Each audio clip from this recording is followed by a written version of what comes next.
C'est pas moi qui va parler, puis c'est même pas Will qui va parler, c'est un invité qu'on a avec nous autres ce matin, un ami de longue date, Jonathan Monplaisir, qui va être ici avec nous ce matin. Il est le directeur exécutif de la Villa du Carmel, là où beaucoup de nos ados ici vont durant l'été, soit comme campeurs ou comme staff. Donc, on est super content de l'accueillir avec nous ce matin. Puis sans plus tarder, je lui laisse la place. Donc, Joe, c'est à toi.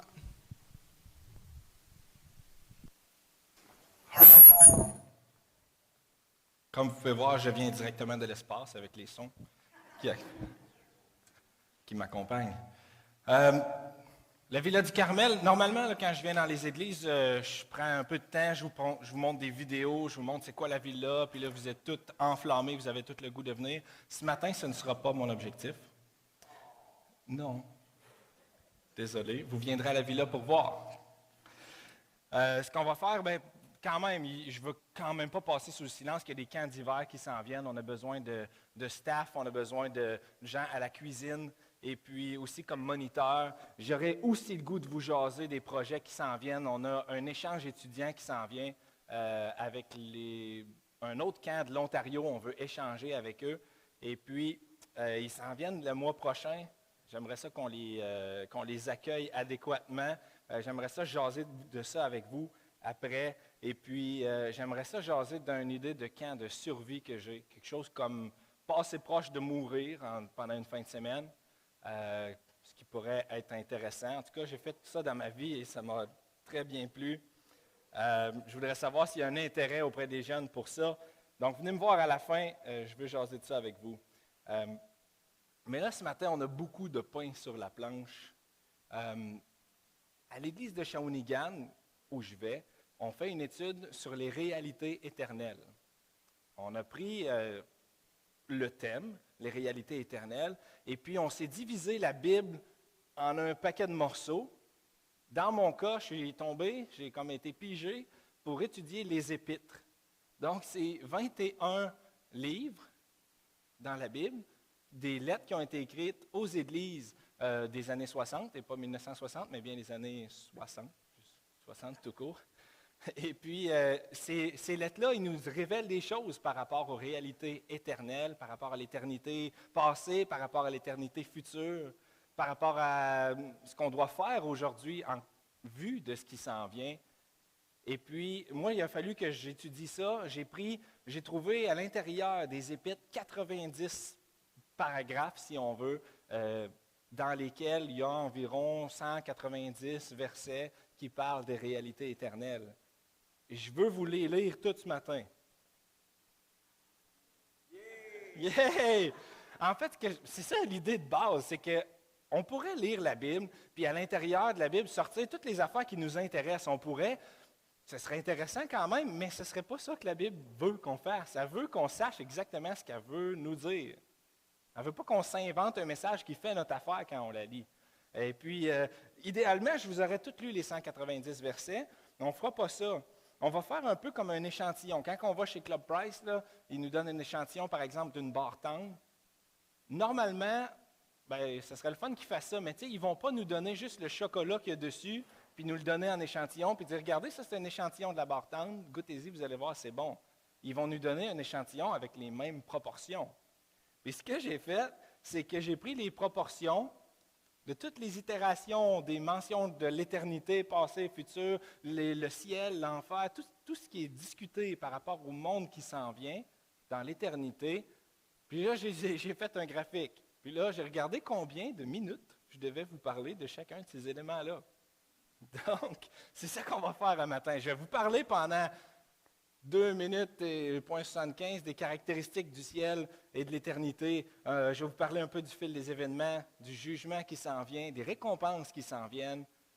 Je vais vous dire le ciel, c'est quoi, puis la lumière sur aujourd'hui, qu'est-ce que ça fait aujourd'hui, ça, de savoir ça. Puis ça, c'est vraiment tous des versets qui sortent de la parole de Dieu. La Bible que vous avez entre vos mains, elle a été écrite pour qu'on puisse connaître ce que Dieu veut nous dire. Et puis, on va faire le tour de ça. Puis, je vous demanderai juste, pratiquement, là, imaginez-vous qu'un matin, on s'assied ici, on ferme les yeux, puis on fait juste écouter.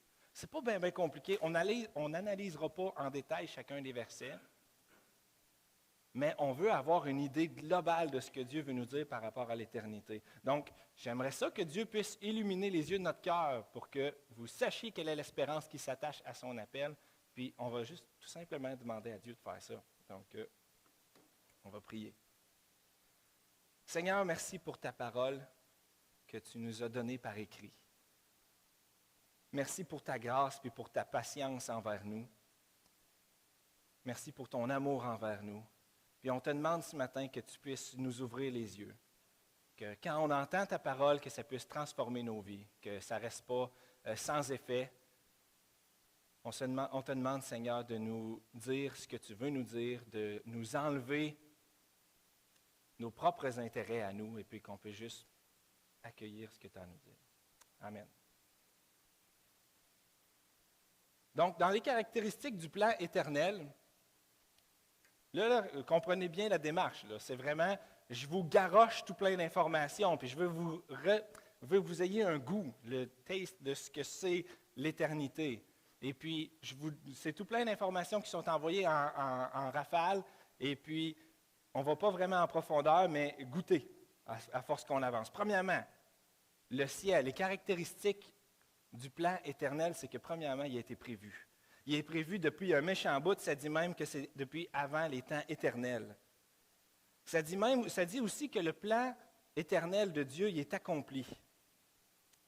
Ça dit que aujourd'hui, nous pouvons avoir la vie éternelle. Lui, puis je vous lance des versets. Après avoir offert un seul sacrifice pour les péchés, Jésus s'est assis pour toujours à la droite de Dieu, attendant désormais que ses ennemis soient devenus sous son marchepied.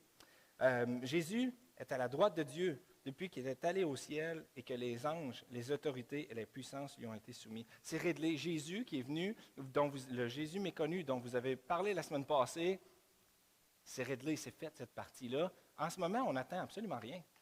On attend en fait le retour, on n'attend absolument rien entre aujourd'hui puis le retour, puis l'accomplissement du plan éternel de Dieu. Les prophètes qui ont prophétisé touchant la grâce qui vous était réservée ont fait de ce salut l'objet de leur recherche et de leur investigation. Ces choses dans lesquelles les anges désirent plonger leur regard. Sachez aussi que le plan qui est là devant nous, le plan de l'histoire de l'humanité, on n'est pas tout seul qui regarde à ça. On est dans un gros plan qui va finir, qui va s'accomplir prochainement. Et puis, tous les anges regardent ça. Et puis, c'est comme si on était dans un studio de télévision. Vous savez, à la radio ou à la télévision, quand ils ont un invité, ils le préparent tout, ils le maquillent, ils l'asseyent sur une chaise, ils mettent une caméra devant lui, puis des gros spots, pour être sûr qu'on ne voit pas personne. Je ne vois même pas. Ils font ça, puis là, la personne est là juste, puis elle attend, parce que ce n'est pas à son tour. L'entrevue télévisée commence, le téléjournal commence, la personne est juste assise comme ça, puis eux, ils sont dans une autre pièce à côté, puis on va te parler tantôt. Puis il attend. Il est prêt, maquillé, tout. Voici ce qui arrive quand il attend.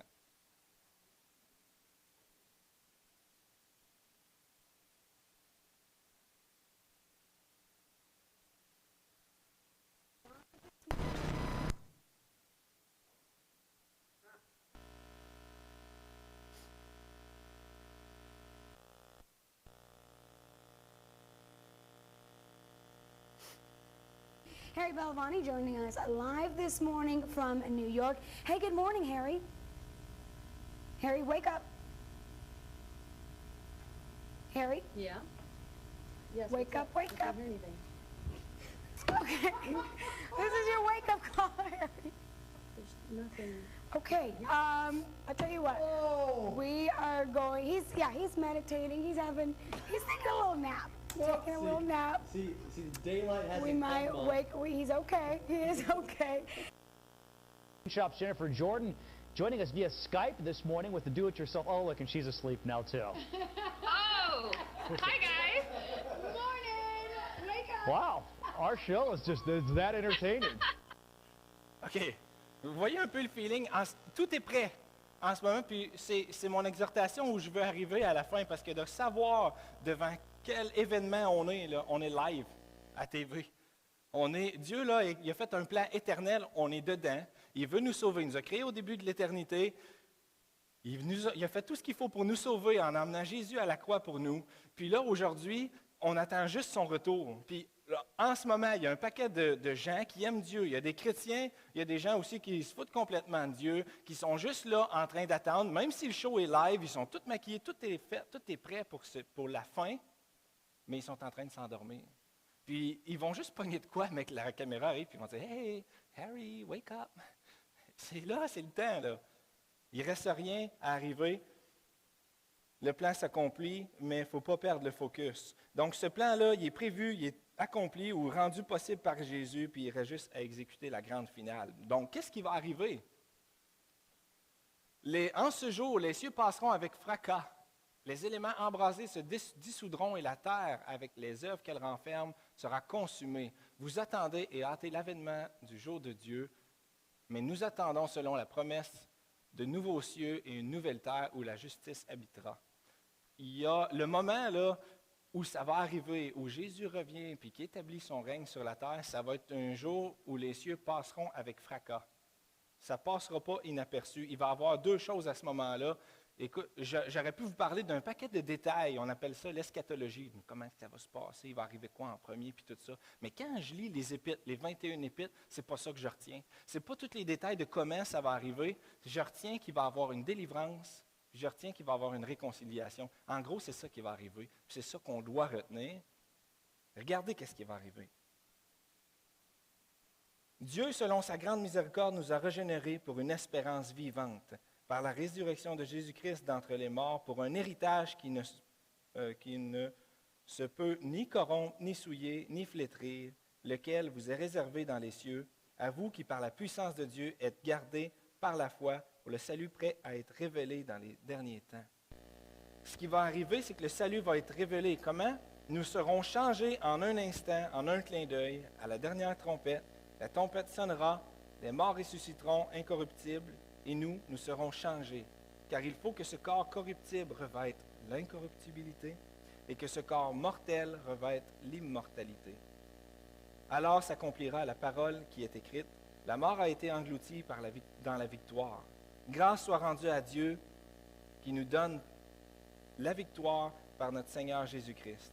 C'est dit en fait que notre corps qui est aujourd'hui très biodégradable sera transformé en quelque chose d'infini qui va toujours être bon, peut-être en stainless ou probablement quelque chose de mieux. Ensuite, nous les vivants, restez pour l'avènement du Seigneur. Nous ne devancerons pas ceux qui sont déjà morts, car le Seigneur lui-même a un signal donné, à la voix d'un archange, au son de la trompette, deux fois qu'il en parle, descendra du ciel, et les morts en Christ ressusciteront premièrement. Ensuite, nous les vivants, nous serons tous ensemble enlevés avec eux sur des nuées, à la rencontre du Seigneur dans les airs, et ainsi, nous serons toujours avec le Seigneur. C'est la réconciliation. On va rencontrer le Seigneur. C'est ça qui va arriver dans l'éternité. Le Seigneur vient nous chercher. Évidemment, nous serons tous ensemble, enlevés avec eux sur des nuées, à la rencontre du Seigneur dans les airs, et ainsi, nous serons toujours avec le Seigneur. Le plan est accompli, on sait qu'on va être en onde sous peu, puis ils ne nous avertiront pas plus. Là. Les gens de la télé, là, ils nous ont assis sur la chaise, ils nous ont dit, là, le show il est parti. Là. Les gens des nouvelles sont en train de faire le show, ça va être à ton tour bientôt, mais il n'y a rien, je ne t'avertirai pas plus. Quand il va dire, Harry, ça va être à toi. Ce qui va arriver, en fait, c'est un party de réconciliation. Dans Colossiens, ça parle que notre espérance, c'est la réconciliation, puis il utilise rendu capable, transporté, rémission de toutes choses. Et en fait, il utilise un langage qui nous dit qu'on va être réconcilié avec Christ au ciel. C'est ça qui va arriver, afin de se présenter tout homme comme devenu parfait en Christ. Autre chose qui va arriver. Nous serons saints et irrépréhensibles devant lui, comme des enfants d'adoption. On va être présentés devant Dieu comme ses enfants. Il va y avoir aussi une délivrance. La délivrance, ça se passe d'une façon assez spéciale. Cette semaine, mon garçon, il me contait à l'école, ils ont chanté la chanson « Tête, épaule, genou, orteil ». OK? Puis là, à la fin, ça fait yeux, oreilles, bouche, nez. Là, je dis, ben non, c'est pas ça, Mika, c'est yeux, nez, bouche, oreille. Il est en première année, je sais que des fois, il se trompe. Fait que, non, papa, c'est yeux, oreilles, bouche, nez. Je dis, voyons. Bien, on va aller voir sur YouTube. Hein. Je sors une vidéo. Première vidéo qui sort, ben ça dit effectivement, mais c'est en anglais, c'est eye, ears, mouth and nose. Là, il me regarde. Bam! Je te l'avais dit, hein? Il y a 6 ans, il me fait ça. Bam! Wow!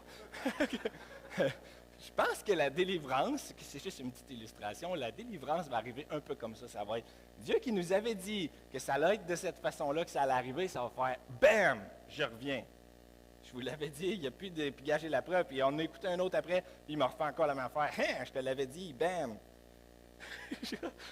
OK, c'est correct, j'accepte.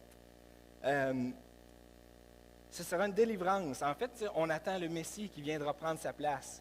Pour attendre des cieux son Fils, qu'il a ressuscité des morts, Jésus, qui nous délivre de la colère à venir. C'est une délivrance qui s'en vient. On a le Messie qui se lèvera pour régner sur les nations.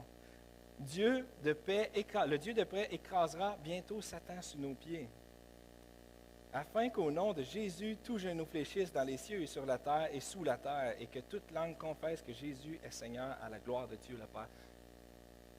Quand ça va être la fin? Il n'y a personne qui... Dieu va prendre sa place, il va régner.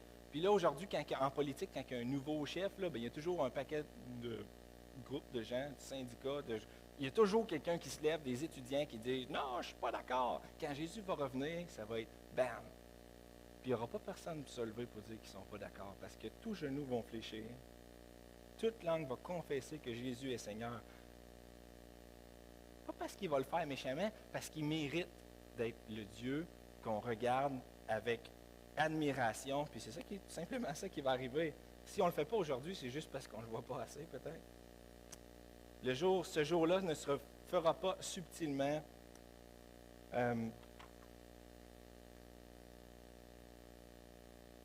Je veux juste vous illustrer une fois de plus comment ça va être, son retour.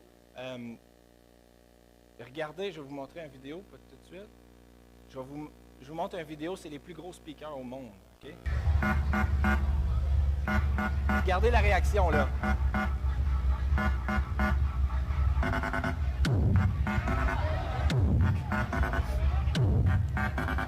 Vous pouvez regarder les cheveux de la fille aussi.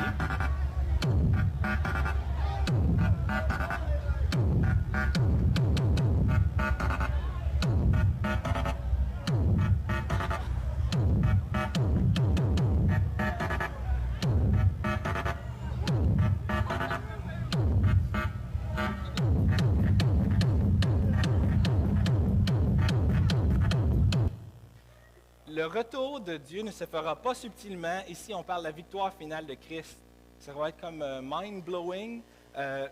Pensez juste au moment où Moïse a vu Dieu sur la montagne. Puis le verset, c'est « En ce spectacle était si terrible que Moïse dit « Je suis épouvanté et tout tremblant. » Pensez à la voix de Dieu qui revient. Pensez à un père qui dit « Là, les enfants, attendez pas que je descende. » Mais là, il descend vraiment.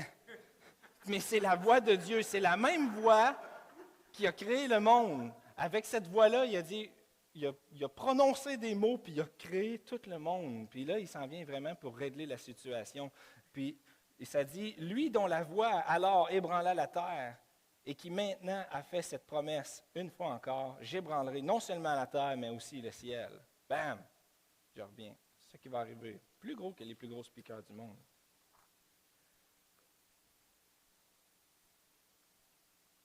Jugement, là, il va avoir, c'est une autre des réalités éternelles qu'on apprend quand on lit la parole, c'est qu'il va y avoir un jugement, puis il va y avoir aussi des récompenses. Puis là, qu'est-ce qu'on fait, nous, quand on lit la parole? On regarde les récompenses, comme quand on va chez Club Price, puis on prend un échantillon, on prend juste le chocolat sur la barre-tente, puis on dit « ça goûte bon, la Bible! » On prend ça, puis on prend juste le bout qui nous intéresse.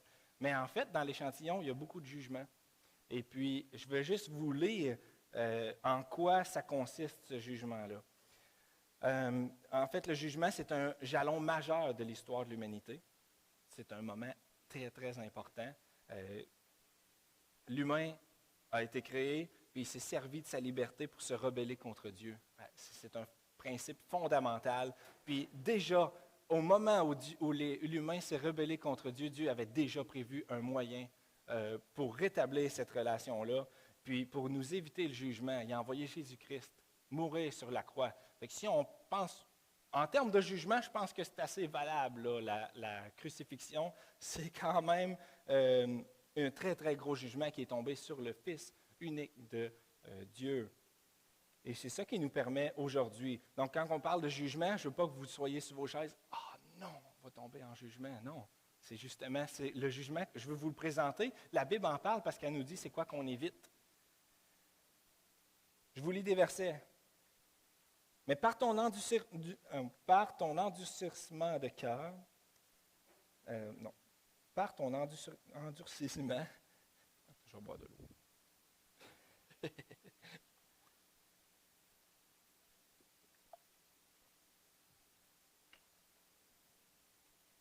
Mais, par ton endurcissement et par ton cœur impénitent, tu t'amasses un trésor de colère pour le jour de la colère et de la manifestation du juste jugement de Dieu, qui rendra à chacun selon ses œuvres.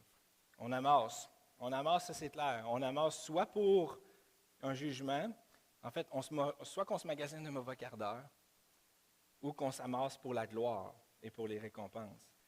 Au jugement, comme on a lu tantôt, tout genou fléchira devant Dieu. Et c'est ça qui va arriver. Tout le monde va être confondu. Il n'y aura pas de manifestation. J'étais au restaurant et puis il y a quelqu'un c'était un groupe de jeunes, je ne sais pas, c'était des universitaires. Ils avaient l'air d'être tous dans un cours de philosophie, quelque chose. Ils parlaient de Dieu. Puis il y en avait un qui était plus arrogant puis parlait plus fort que les autres. On était assis à côté, on ne pouvait pas faire autre chose que de l'entendre. Puis il disait, Dieu, en fait, il brime notre liberté. C'est intéressant. Il brime notre liberté, puis s'il y en a un en fait, on devrait le trouver. Si Dieu existe, on devrait le trouver, puis on devrait le tuer. Tellement qu'il brime notre liberté. C'est quand même, je ne sais pas si tu as réalisé, là, mais en fait, il est en train de dire qu'il est capable de se débrouiller tout seul, qu'il aimerait mieux être libre, qu'il n'a pas besoin de Dieu. Il n'a peut-être pas réalisé que c'est Dieu qui lui donne la respiration. J'ai hâte de voir comment il va se débrouiller sans Dieu. Mais il était insolent de cette façon-là. Puis, imaginez au jugement, le jour du jugement, comment il va réagir, comment il va être dévasté, comment il va être à genoux, parce que ses genoux ils vont plier tout seuls.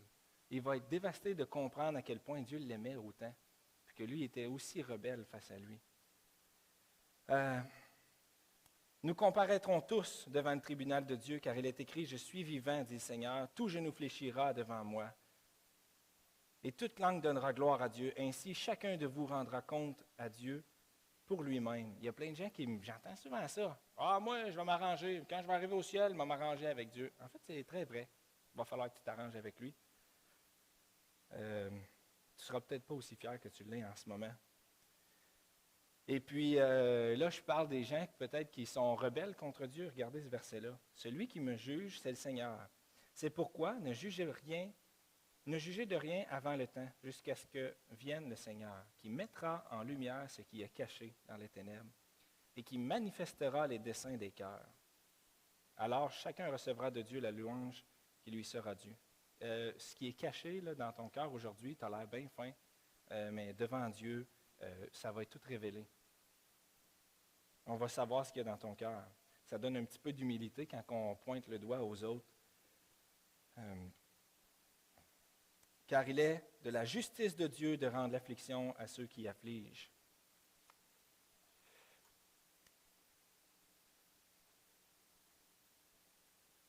En fait, le jugement, là, si je veux le résumer, je pourrais le résumer de cette façon-là. Quand je le lis, là, je vous ai sauté un paquet de versets, là, quand même 190.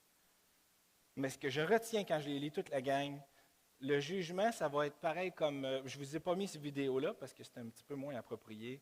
Le gars il est dans un stade de baseball, puis des fois, l'écran, elle se tourne vers un couple, mettons, puis là, ils font « Allô », puis là, ils se voient à l'écran, puis tout ça. Le gars il est en train de se fouiller dans le nez sur l'écran de baseball pendant un gros match, puis là, l'écran est devant lui, puis lui, il ne réalise pas, puis il continue.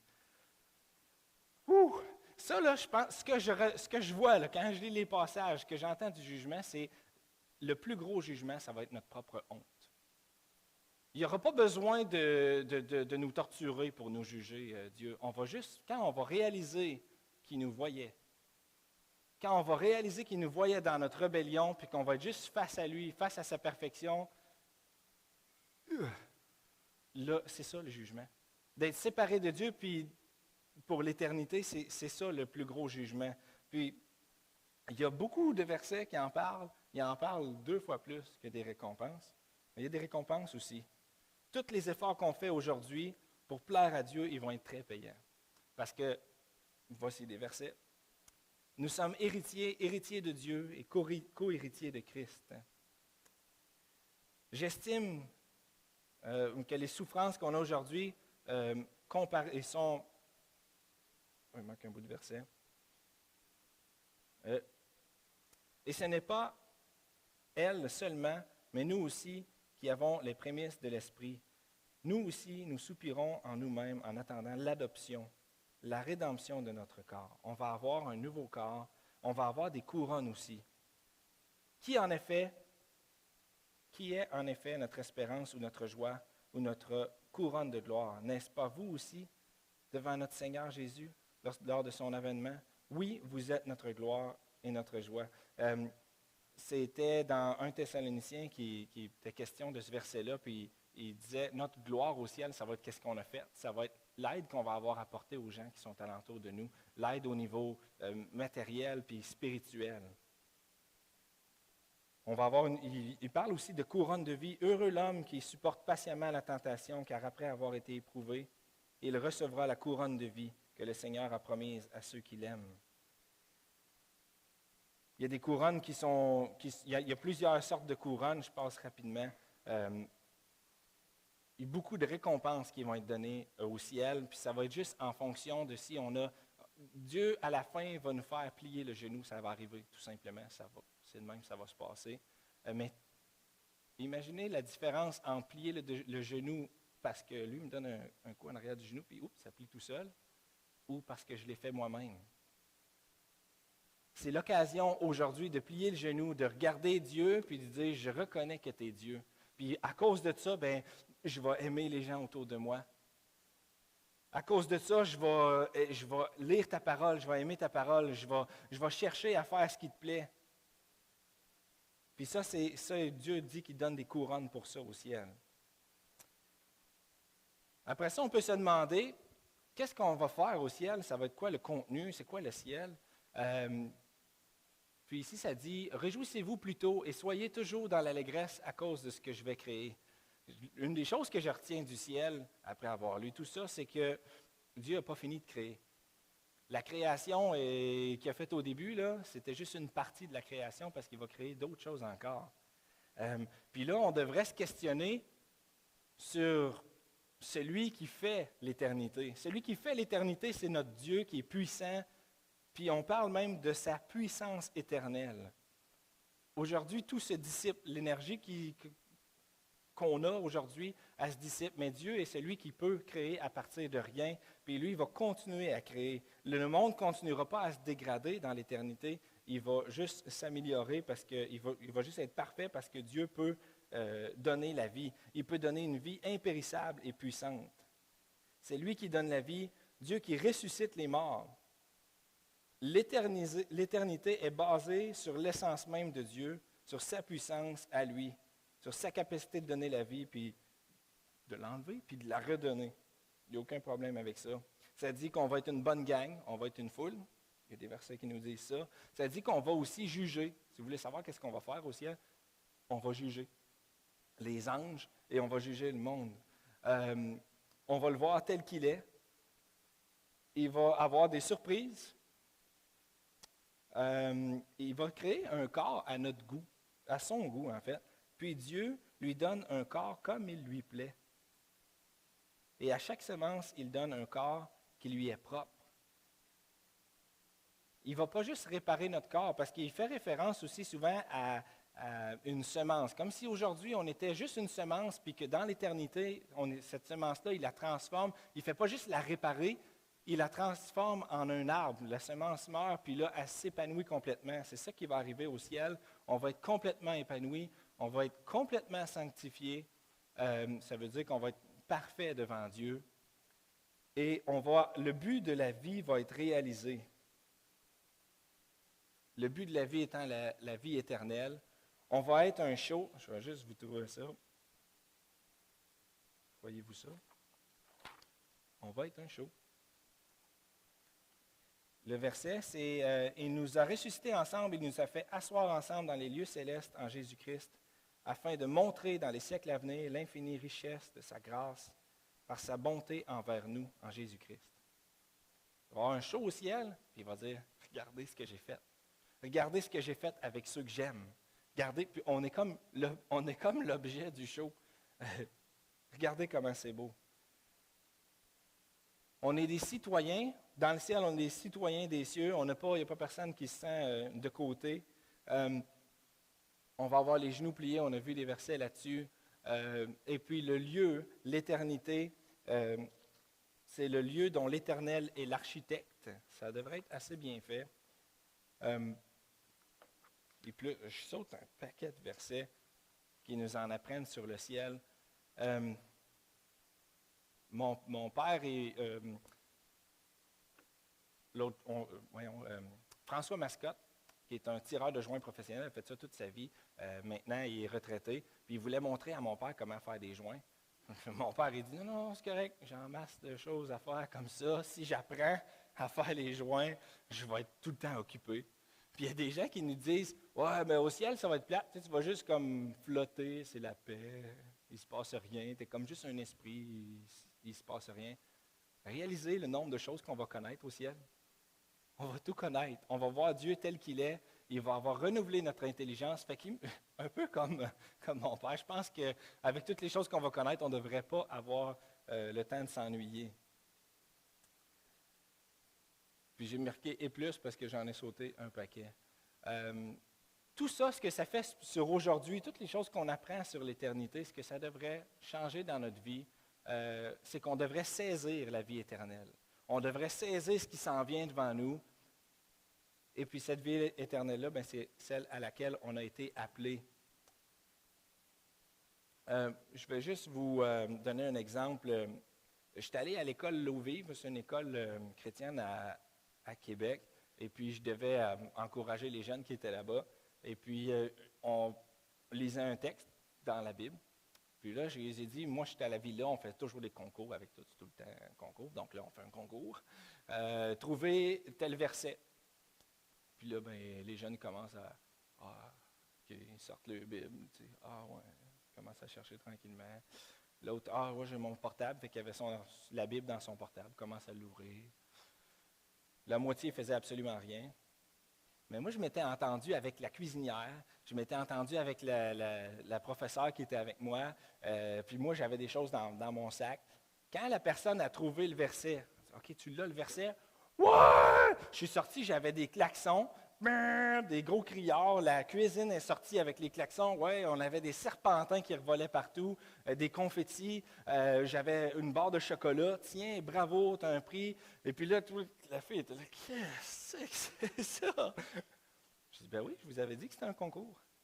Vous n'avez juste pas réalisé, vous n'avez pas embarqué. Puis, face à aux réalités éternelles, on devrait réaliser le prix qu'il y a en avant de nous. Ça va changer complètement. Je dis, si vous saviez le prix qu'il y avait en avant, vous auriez tous couru dans votre classe chercher votre Bible, l'autre, elle aurait cherché de même, aide-moi, puis là, il aurait cherché dans la table des matières, puis il se serait tous dépêchés. Mais aujourd'hui, on s'endort. On le sait que la parole de Dieu est vraie. On le sait que Dieu va revenir bientôt, qu'on va avoir à comparaître devant lui. Puis là, Harry, wake up. Hein? On ne réalise pas l'ampleur. Il faut saisir la vie éternelle aujourd'hui. C'est le meilleur moment aujourd'hui pour fléchir le genou. Humiliez-vous donc sur la puissante main de Dieu afin qu'il vous élève au temps convenable. C'est le temps de faire ça aujourd'hui. Aujourd'hui, on est héritier. Ce n'est pas quelque chose qui s'en vient pour plus tard. Aujourd'hui, on a l'héritage. Au milieu de la gloire et de l'ignominie, au milieu de la mauvaise et de la bonne réputation, étant regardé comme imposteur, quoique véridique, comme inconnu, bien que quoique bien connu, comme mourant, et voici nous vivons, comme châtiés, quoique non mis à mort, comme attristés, et nous sommes toujours joyeux, comme pauvres, et nous enrichissons plusieurs, comme ayant rien, et nous possédons toutes choses. Ça, c'est notre réalité aujourd'hui. On possède toutes choses. Si on met notre confiance en Dieu aujourd'hui, on sait qu'on a accès à l'éternité, à la présence de Dieu pour l'éternité. Puis on peut être joyeux de ça aujourd'hui. Face à l'épreuve, réjouissez-vous au contraire des parts que vous avez aux souffrances de Christ, afin que vous soyez aussi dans la joie et dans l'allégresse lorsque sa gloire paraîtra.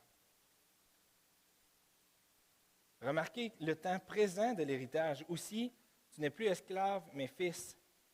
Et si tu es fils, tu es aussi héritier par la grâce de Dieu. C'est maintenant. Il faut fixer le but final, puis pas s'endormir. Puis là, j'ai un paquet de versets ici.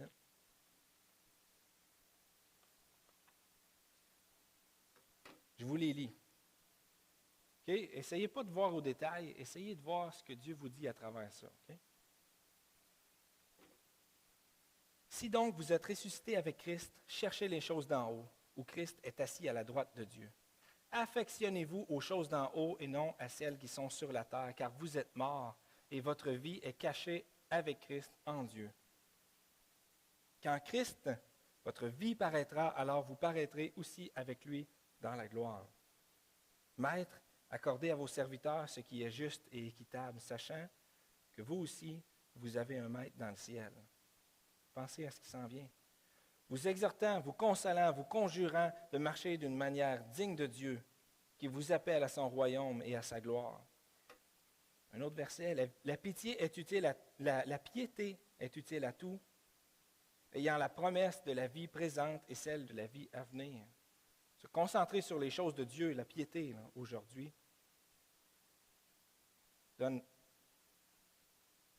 paye dans l'avenir. Pour toi, homme de Dieu, fuis ces choses et recherche la justice, la piété, la foi, la charité, la patience, la douceur. Combat le bon combat de la foi. Saisis la vie éternelle à laquelle tu as été appelé et pour laquelle tu fais une belle confession en présence d'un grand nombre de témoins. Recommande-leur de faire du bien, d'être riche en bonnes œuvres, d'avoir de la libéralité et de la générosité, et de s'amasser ainsi pour l'avenir un trésor placé sur un fondement solide, afin de saisir la vie véritable. Est-ce que vous avez l'impression de vivre la vie véritable aujourd'hui? Aujourd'hui, la Bible nous dit qu'on est comme un grain par rapport à juste une graine d'arbre, juste une petite semence par rapport à ce que lui s'attend de nous. Quand Dieu a créé l'humanité, il voulait tellement plus que ça pour nous. Puis il nous dit de saisir la vie véritable. Vous aussi, soyez patients, affermissez vos cœurs, car l'avènement du Seigneur est proche. Ne vous plaignez pas les uns des autres, frères, afin que vous ne soyez pas jugés. Voici, le juge est à la porte. Il s'en vient. Ça va être le temps bientôt. Entendez-vous Dieu qui vous appelle? Sa parole nous dit de regarder à Dieu puis de réaliser que Dieu est Dieu. Ça, c'est tellement difficile. Il faut lui donner à Dieu le crédit d'être Dieu. On le voit comme juste un item dans notre vie. Pourtant, l'histoire complète, l'histoire de l'humanité nous dit que c'est toute notre définition de Dieu, en fait, qui est en problème, parce qu'on dit un Dieu du golf ou du hockey, tu sais, il est juste bon. Non, en fait, Dieu, par sa définition, il a créé le monde, il le gère et il mérite d'avoir la première place. Il mérite même, c'est grave, d'avoir notre adoration. Aujourd'hui, on doit réaliser qu'il nous aime au point de nous donner son Fils. Ce même Dieu-là qui n'a pas besoin de nous, là, qui est tout-puissant, il nous aime au point de donner son Fils, mourir pour nous permettre. Il donne le jugement que nous, on mérite, et il donne à son Fils.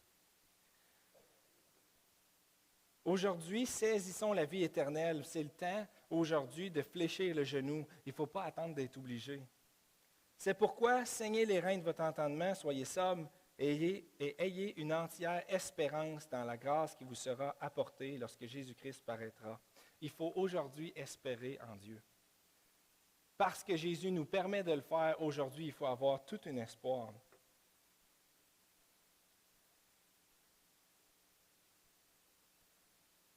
Si c'est dans cette vie seulement que nous espérons en Christ, nous sommes les plus malheureux de tous les hommes. Est-ce que vous croyez ça?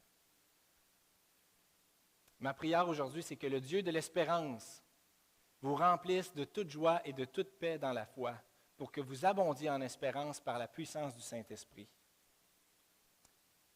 Ceux qui ont le droit d'avoir de l'espérance, c'est ceux qui ont, par rapport à l'éternité, c'est ceux qui ont accès à l'éternité. Puis ça veut dire tout le monde qui met leur confiance en Jésus, par la puissance du Saint-Esprit. Aujourd'hui, vous pouvez demander à Dieu, au Saint-Esprit, de venir en vous.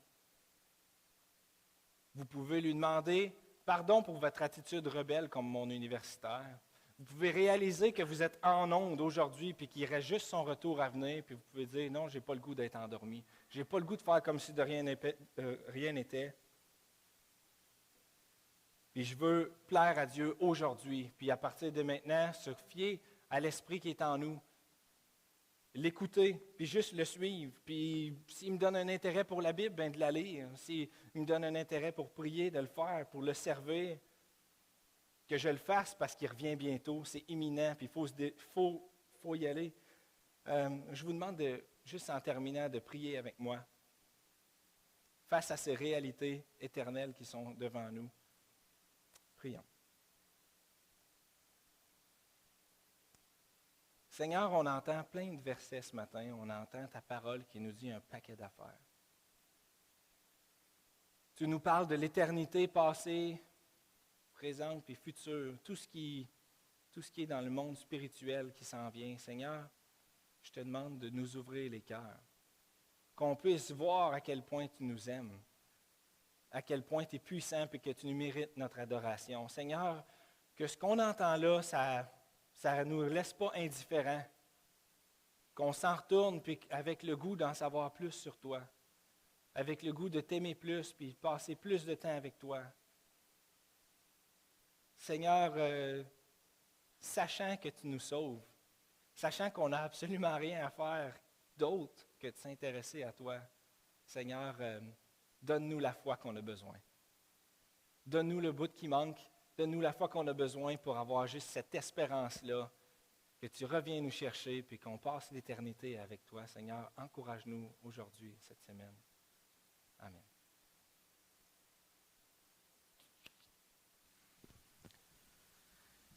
Merci. À l'Église 3R, ce qu'on aime faire, c'est reconnaître que Dieu est Dieu. On a entendu tout à l'heure, tout ce qu'on avait à faire, c'est de reconnaître qu'il est Dieu. Puis, on le fait d'une manière assez particulière, c'est qu'on aime lui chanter des louanges, lui donner l'adoration qui lui est due. Tout à l'heure, on a parlé de fléchir le genou, qu'un jour, tout le monde va fléchir le genou, qu'on le veuille ou pas. Mais c'est un peu en préparation de ça que ce matin, on veut fléchir volontairement le genou devant Dieu, le Dieu puissant qui nous a créés. Alors, je vous invite, sentez-vous bien libre, vous pouvez vous lever, vous pouvez chanter avec nous.